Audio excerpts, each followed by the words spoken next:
Good morning, everyone.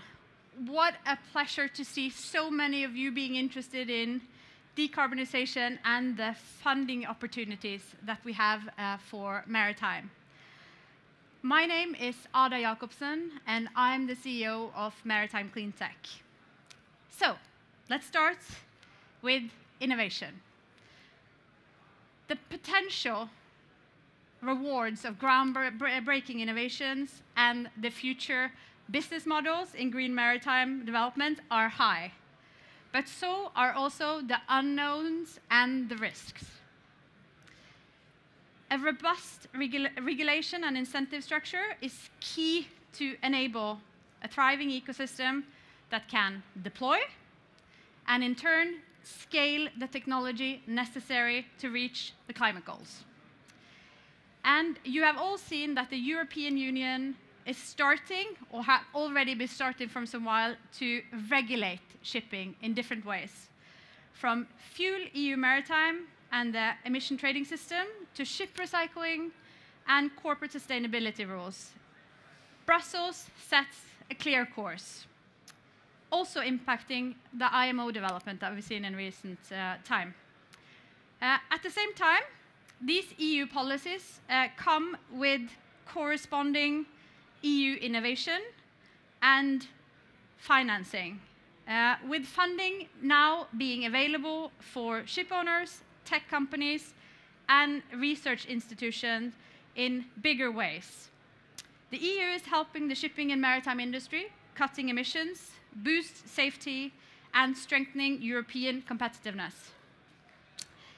And it is a true pleasure to bring together experts to discuss how companies utilize funding for game-changing innovation, what criteria are being sought out, and how funding for maritime decarbonization and innovation is likely to evolve in the 2026 and beyond, because that's what we all are very interested to hear.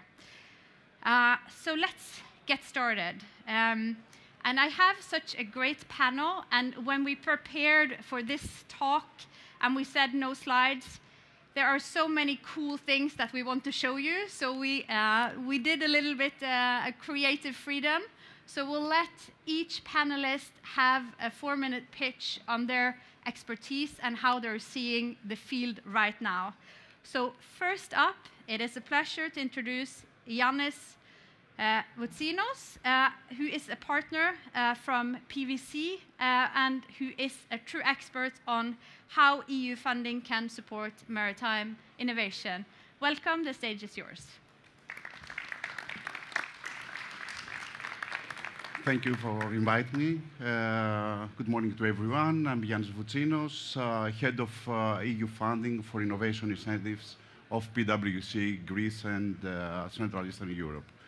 As Ada said, innovation is very important, but let's talk about money.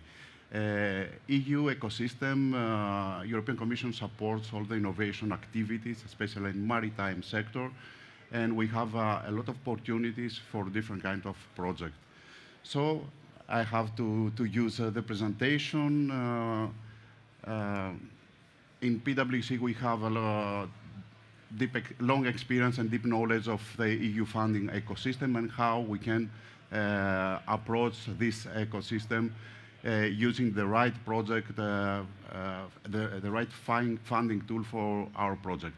So we recognize, first of all, the maturity of a project. As we can see, we have 4 different categories of project.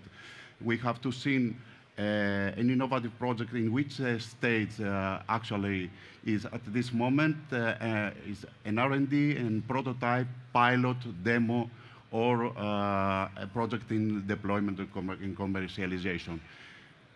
Before I analyze this, I have to inform all the people here that all kinds of entities, startups, small, medium enterprises, larger companies, and public bodies, not the core of public sector, the bodies of public bodies, are eligible for innovation and for funding. So when we have a project in R&D, prototype, and pilot, we use Horizon project. Horizon project is the ideal first step for innovators to make our project more mature.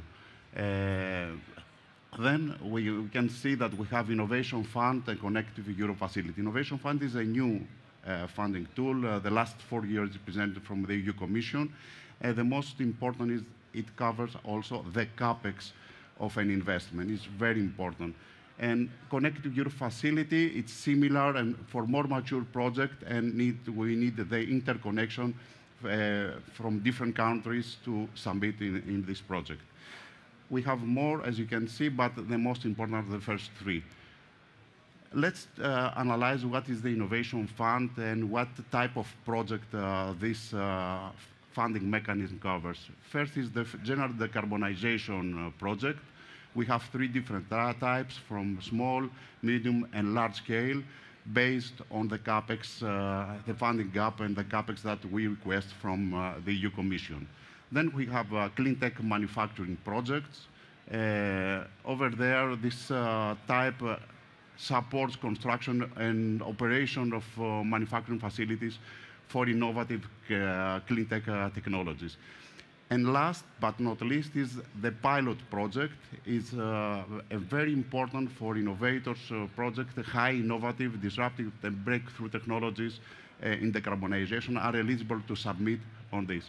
There is a top limit up to 40 million euros that we have to request. In the contrary, you can see in general decarbonization we have higher funding amounts. And to be more concrete to our area, to maritime sector, we have many eligible activities, and we have to divide these activities into different sectors, for vessels and port infrastructure. As far as the vessel, two types of innovation fund. The first is to reduce energy per functional unit. This means innovative vessel, wind propulsion technologies are eligible for this kind of projects. And then the second is to reduce gas emission per energy use, like fuel switch solutions that reduce gas emission or new exhausting systems. In our ecosystem, in maritime ecosystem, ports and the infrastructure are very important, so EU Commission supports also this area through Innovation Fund for renewable alternative fuels, onshore, offshore supply, and also greening and operation and supply chain. So we can see that we have many opportunities. We have to analyze our project, and we can discuss and give more details after the other speakers. Thank you. Thank you so much, Iannis. Thank you. All the funding in 4 minutes. That was an immense challenge, and Iannis really did a good job, so thank you so much. Second up, Tore Boge, Head of EU Projects in Maritime Cleantech and heading the electrification group in the EU Waterborne Technology Platform. The stage is yours. Thank you, Ada. Yeah, so Iannis said, let's talk about the money. Let's talk about how we utilize the money. And in Norway, we have been very good at delivering the world's first, or at least being in the forefront when delivering new technology. So here we have several examples, different technologies ranging from use of ammonia, use of wind, use of fully electric vessels. And the way that we realize these pilots, as Iannis was talking about, we need funding. We need support to de-risk and make this happen. And we have quite a track record of making it happen. But this is just the starting point. Where we want to go to is this. So in May this year, this vessel built in, on the other side of the world, in Australia, 130 meters long, can carry 2,100 passengers, 225 vehicles. It's packed with technology that comes from this project that we saw on the previous slide. So this is the development that we want to see. We want to see pilots turn into business for those who dare to be the first movers. And this is also what the EU wants to see. They want to see deployment of technology as a result of the funding that they are providing for the industry. Another example is this river barge, first hydrogen vessel sailing in France. We have the Minister of Transport from France attending the naming ceremony for the vessel. So Europe is following, the Commission is following what we are doing, and we need to work together to make this happen more often. The way we should do it is collaboration. We need the value chains. The value chains are immature. That's why we need support from all parts of the value chain as part of the project or closely tied into the project, because we cannot rely on others. We need to fix it ourselves. When we have done that with the support of EU and national funding, business opportunities arise. And then we can grab those opportunities together. Thank you.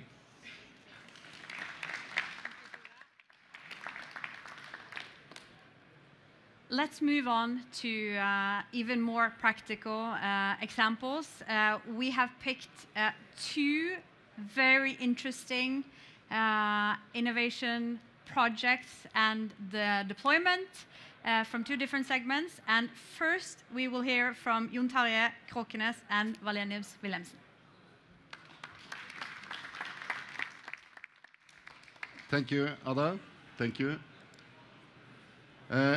I'm Tarjei Kråkenes, heading up our Cell Accelerator, which is Wallenius Wilhelmsen internal decarbonization task force. So driving the energy transition and decarbonization journey for Wallenius Wilhelmsen. Just let me give you a 1 minute pitch on Wallenius Wilhelmsen for the ones that don't know us. We are the biggest RoRo operator in the world, 130 RoRo vessels in operation. But we are more than a shipping company. We are also a big logistic provider, have 8 terminals around the world, we have processing centers, and we have trucking capabilities around the world. So a truly global company, headquartered here in Oslo. That's very short. Let's go into kind of the decarbonization part and the project Ada is mentioning. On the strategy for Wallenius Wilhelmsen, we have set a net zero 2040 target. That's a huge ambition. We are emitting more than 4.5 million tons of CO2 every year, which is roughly 10% of what Norway as a nation emits. But we are saying that we believe and we want to deliver a net zero operation from Wallenius Wilhelmsen operation in 2040. And we truly believe that's possible. But to make that happen, we need to work hard with ourselves, with our partners, and our customers. And kind of 3 factors really kind of driving it. It is energy efficiency, it's energy transition, and it's asset replacements. And that brings me to the second point here, innovation and investment. We have taken investments now on big dual-fuel RoRo vessels, methanol capable, which we will get delivered in 26 and 27 onwards. They will be the biggest RoRo vessels when they come into the fleet, capable of running on methanol from day one. So that's one investment. But then we also have the Orcelle Wind vessel, which is the EU-funded project. This is still an R&D project, but we're working with our partners to really develop a full-scale sailboat that can carry more than 7,000 cars across the oceans. But I want to also mention the last point here, customer-focused, low-carbon services. Because if we should achieve the net zero operation in 2040, we need to get our customers on board. And we need to make that affordable for the customers. Because the customers, they are cost sensitive and price sensitive. They are not willing to pay more than kind of what it's worth. So we need to find the best ways to reduce our costs. But bringing up this picture, and this is the Orcelle Wind and the project I mentioned. Developing the first full-scale sailboat capable of handling 7,000 cars across the ocean in one go. We have gotten 9 million euros in EU subsidies, so it's kind of, will be the world's first, as Tore is talking about. It will be bring the money to the table here, which is great support to kind of develop and work with this project together with us, our partners. Because that's the key. We, Wallenius Wilhelmsen, we are not able to kind of deliver this project alone. We need our partners, as you can see here, 11 partners altogether, which have been working now together for a couple of years, and the project is ongoing for still a couple of years. Then the picture disappeared, so does it mean that time is out? But I think I'm coming to an end as well. But I can mention that the full-scale vessel, that's kind of the end goal. Before that, we are now putting up a test rig in Sweden, full scale, one sail, to really test that out. The functionality of laying down the sail, all of that. And later this year, hopefully end of this year or beginning of next year, we'll put one of these sail on board one of our existing vessels. And that's it's a big piece of a vessel. It's a Tirana, capable of carrying more than 7,500 cars today. So it's really a floating parking lot. And we're going to put one of that sail on top of that to really test these capabilities out on the water. With that, thank you. And we all know that the known psychological principle is to make sure that you listen to the one who speaks, then you need to take away the slide. So we say that that's what happened and not a little technical glitch there. But now it's time to invite up the latest panelist. Bjørg Døving, Vice President in Reach Remote. It's a pleasure to have you here, and I pray to God that the video is ready in about 2 minutes' time. She's doing 2 minutes of a talking intro, and then it's a thumbs up, so we're good. Perfect. Thank you so much. Thank you. Thank you. Thank you. Nice to see you all. I'm Bjørg Døving. I'm representing Reach Subsea, a listed Norwegian company registered on the west coast of Norway, close to Haugesund. We were established in 2012, quite young company, but we have had a very steep growth since we started the company back in 2012.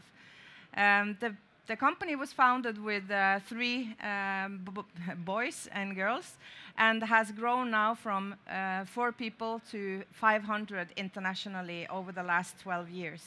We also see that we have been able to establish ourselves quite well in the markets. We operate in the market of subsea and maritime robotics. We invest in ROV systems and people, and we hire in conventional vessels from the ship owners along the coastline. We adopt with our ROV systems, and we sell this as a service to the Tier 1 clients, such as Equinor, Total, Shell, etc.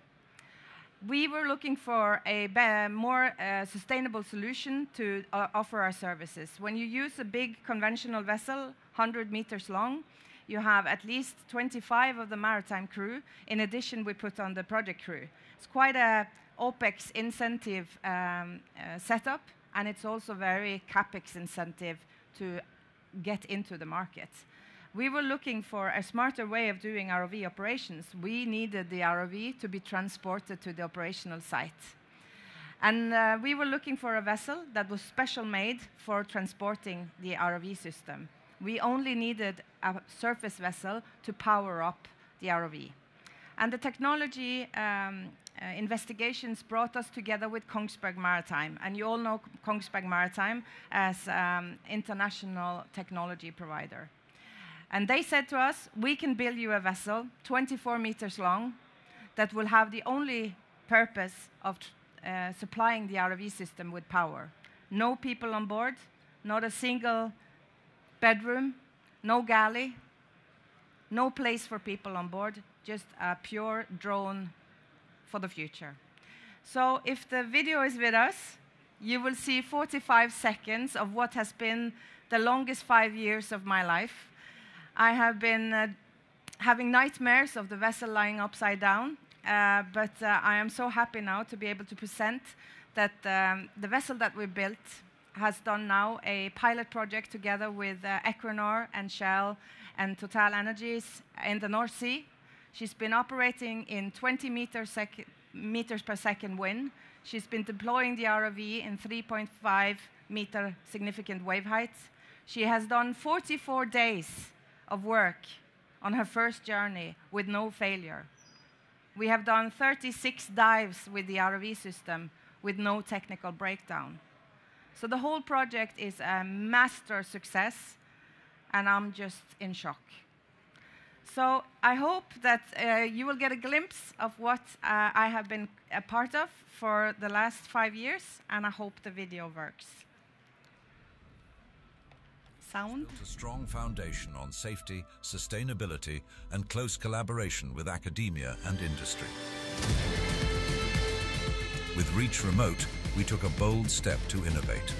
Through dedication and smart risk management, we reached key milestones.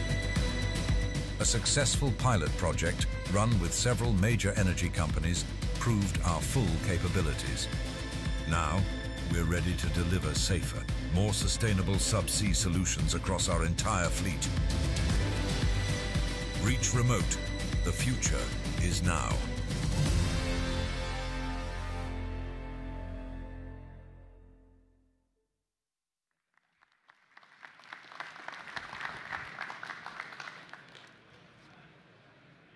Thank you so much for all the great presentations. And it's a time to transition to more known Blue Talk panel format. So we get the panel tables in. We get the panelists, all of you up to the tables.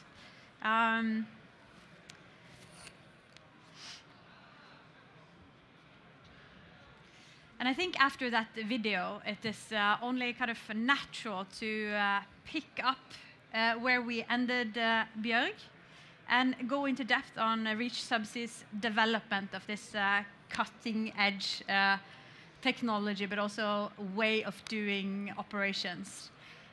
Based on your experience now on Reach Remote 1, how was the funding followed your innovation journey? You said 5 long years, but I'm sure that it started a little bit before that as well. Yeah. It started actually with a research project together with SINTEF and NTNU and Kongsberg Maritime, where we received some balanced funding from the Norwegian Research Council, mostly to sponsor the PhDs candidates that were analyzing hydrodynamics on such a small vessel. So you could say that the funding started already there, even though there was not very much funding for us. It's a heavy investment. We did a 0.5 billion NOK investment when we had 1.5 in the revenue.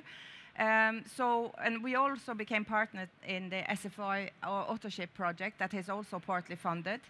But the most funding we have received is the tax refund during the project. So actually, funding has not been a part of our investment program so far.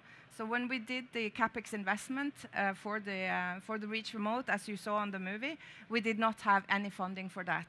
And we will come back to the funding that we have received. But actually, we have created Reach Remote with our own money that we saved up over the years to be able to invest in it. And of course, some bank loans and financing. Great. That's a very good kind of background story of how the innovation started, and also kind of how you laid the foundation for the next steps. Because you were awarded 14.3 million euros from the EU Innovation Fund. I would say recently, but it was last year. What do you see as kind of the next steps to enable scale from your side? So we see one vessel in the video. We have had a scale-up strategy since we invested in the first ones. That's how you get your return of investment. I think we made a pretty bold decision to invest such amount of money on the table without an end client. We still don't have an end client, but we know our market, and we knew that this was a good timing for us. But when we did the scale-up strategy, that of course requires a lot of CapEx investment as well. So we discussed, what about this InnoFund scheme in the EU? Can we manage to send in an application based on the criteria? And we sat together and used some consultants as well to guide us through the process, and we made the application. And the application was for the CapEx support for the scale-up of number 3 and 4. I was on the flight to Brussels at the time when we received the grant notice, and I was just shocked. How is it possible that we actually made it through the needle eye? But what we are going to prove now with the InnoFund sponsorship is that Reach Remote is a project for decarbonization in the maritime industry. And we see now that she's been sailing for 44 days, that compared to a conventional vessel, she has a very low fuel consumption. We needed to build the vessel as a diesel-electric hybrid because of the supplier ecosystem, as you mentioned. We decided her to be diesel-electric, and now we see that compared to a conventional vessel that uses maybe 15 cubics of fuel during a day, Reach Remote is using 0.8. So we are already on target, and that is what we are going to prove through the InnoFund, is that the Reach Remote number 3 and 4 will create evidence that this is a true decarbonization project. Thank you so much, Bjørg. Very key insights there. I mean, very much looking forward to kind of following the journey. Let's move on to Jon Tarjei. We all remember, now we go back in the presentation order, but we all remember the Autoliner with the sails. What are your key takeaways so far with the work on Orcelle Horizon? It's been a process, for sure. Yeah. And we started the application process for the Horizon Europe back in 22. We didn't kind of have the experience in-house. We hadn't done kind of the EU funding projects before. So we kind of went external to get some external support. And I think that was a key kind of success factor, because it is a process. You need to know kind of how to write these applications, how to put together the project organization, the partners, all of that, and have an external kind of expert on that with a good track record. He truly kind of guided us through a good application process. And we were lucky, we were successful. And then when you go into kind of the project phase itself, it is also kind of, we need to manage it. And we have been the coordinator of this project with 11 partners, reporting requirements towards EU, and you have the dialogues with all the partners, etc. So it's a learning exercise for us, and yeah, we have built up the competence. But I think I also want to like to kind of highlight Maritime Cleantech, Tore and the team. Now they have been part of the project from the start off, from the application and everything. But we are now bringing them in as a coordinator for the project. And I think that's also a smart move from us, because it's not our core business to run this project. And bring Tore and Tore's kind of colleagues in that have kind of project experience to run this. I think that's it's a good way forward for the project. And it's a key with the whole project, the partnership here, because we are getting the possibility to work with different partners, technical partners and academia, which is really it's a great opportunity. Thank you so much. And so Bjørg touched upon it in terms of, and also you were talking about kind of a decarbonization strategy, and now we talked about a little bit about the learning about the funding and the project experiences from the EU side. But if we go into kind of the core business of Wallenius Wilhelmsen, you have previously mentioned, Jon Tarjei, that CapEx and OpEx conundrum as a constraint for ship owners deploying decarbonization technology. So we see a lot is you have support for the capital expenditures, can be quite in brackets easily found, but less so for the potential additional cost associated with the operating expenses. Some innovations require that, others don't. But let's talk about those who do require that. How do you see this challenge unfolding in the current marketplace? I think it's an extremely important topic to discuss. And of course, the CapEx investment with Horizon Europe, Innovation Fund, etc., extremely good to have these possibilities, and it helps us. But when we see kind of in the daily operation, OpEx costs to kind of have the energy transition move towards greener fuel, low carbon and zero carbon fuels, they come with a huge OPEX. And how to kind of make that cost gap from these greener fuels to kind of the conventional fuel to help close that gap, find mechanisms that can help that part. I think that's a key success factor to really change the industry. Because with the CapEx investments and kind of support, the technologies are developing, and they are there. Actually, we have the technologies needed to kind of decarbonize Wilhelmsen today, but we need to make it happen. We need to increase the demand from our customers, and how to do that? That is to close the cost of choosing to be green, and that's heavily influenced by the OPEX cost of these fuels. Yeah, thank you so much, Jon Tarjei. And now over to Tore. So now we've kind of gone into as much depth as we could. I mean, each of these two examples should get 45 minutes each, but that is for a later round. So based on the two examples that we kind of have had a deep dive in, and the wider EU project portfolio that you and we work with, how would you say, what would you say makes a winning concept in the EU portfolio of Horizon and an Innovation Fund? Well, the winning concept is really about partners such as these great examples here that are, you have to be brave, you have to have a vision for the future, you have to understand that this is the way we are going, regardless of what's happening in the world. We all agree we are going this way, and the only ones that can speed it up are those who make the brave decisions. And I think Jon Tarjei pointed out perfectly the role of partnership and also openness, that this is maybe not our core business, but still we spend time on it because we need our partner to also develop together with us. That's what makes it a winning team. So yeah, I think it's about collaboration and being brave, and also navigating along the way. You have to adjust, and there's room to make adjustments. But yeah, you should partner up with those who have some experience, and I think that makes it a success. In the kind of in the round of the EU perspective, there are a few distinct objectives. Maritime decarbonization is obviously one of them.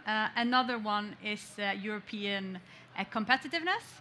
And in a healthy ecosystem, you have the larger corporates, but also a thriving and engaging, inspiring, pushing boundaries of SMEs. How can small and medium-sized enterprises best position themselves to access EU funding and hence also accelerate innovation? I think it's the same whether you are a large corporation or a smaller one. You have to engage. You have to step forward, be present, and partner up. Right now, through the waterborne partnership in the EU, Maritime Cleantech is now working very closely with the waterborne partnership, who is providing guidance to the European Commission on future funding budgets. Right now they are working on the Sustainable Transport Investment Plan, the Industrial Maritime Strategy, and also the Port Strategy. So all of this is extremely important for how the funding would look in the future. And the Commission is turning to the industry, and those who engage can make their voices heard. And we can influence these strategies and make sure that these strategies align with the strategies of REACH or Wallenius Wilhelmsen. So I think that's the way, whether you are a large or a small, engage and be open for collaboration in the phase that we are now in. Thank you so much, Tore. It's almost like I could have said it myself, so you did a good job there. Iannis, I want to thank you for your patience. You started us off with a very good and a quick overview of kind of the funding opportunities, both on the objective side and on kind of the technology readiness side. And we talked in advance, as a chemical engineer plus a finance professional, now working on EU innovation schemes. How do you see that we can design strong funding strategies that leverage primarily EU funding, but also the national and private capital sources? It's a big transition from engineering to EU bubble, but it's very interesting. I heard before, as you said before, the lack of CapEx, OpEx is something that is critical for innovation project. The approach for a successful EU strategy for EU funding should be holistic, based on specific principles and best practices. First is to assess our project. We have to assess the project and understand the beneficiaries' needs. What this means, the innovation of a project, the innovation degree, the financial maturity of a project, the potential gas emission avoidance. All these are factors that we have to take into account when we discuss about EU funding. And it's very important to understand in this process how we have to move on the next step. As Tarjei said before, it's a kind of collaboration. So we have to engage the key stakeholders that is a value added for a European project. It's very important, the collaboration. As far as the holistic approach, finally, we have to adjust to find the tuning of our project. No project is designed initially to fit exactly to a funding tool. So we have to adjust our project without destroying the initial design. That's my suggestion at the beginning for innovators to take advantage of EU funding. As far as the international authorities, and national authorities should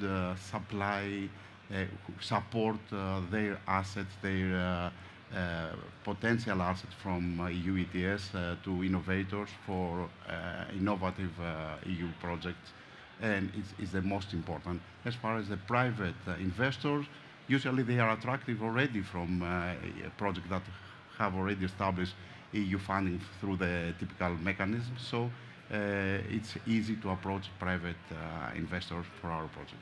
I think Bjørg and all the other people know that very well. Great, thank you so much. And let's look up to the horizon and to kind of what is coming next. If you think about what type of maritime decarbonization projects the EU is both prioritizing today, but also how do you see this to evolve over the coming years?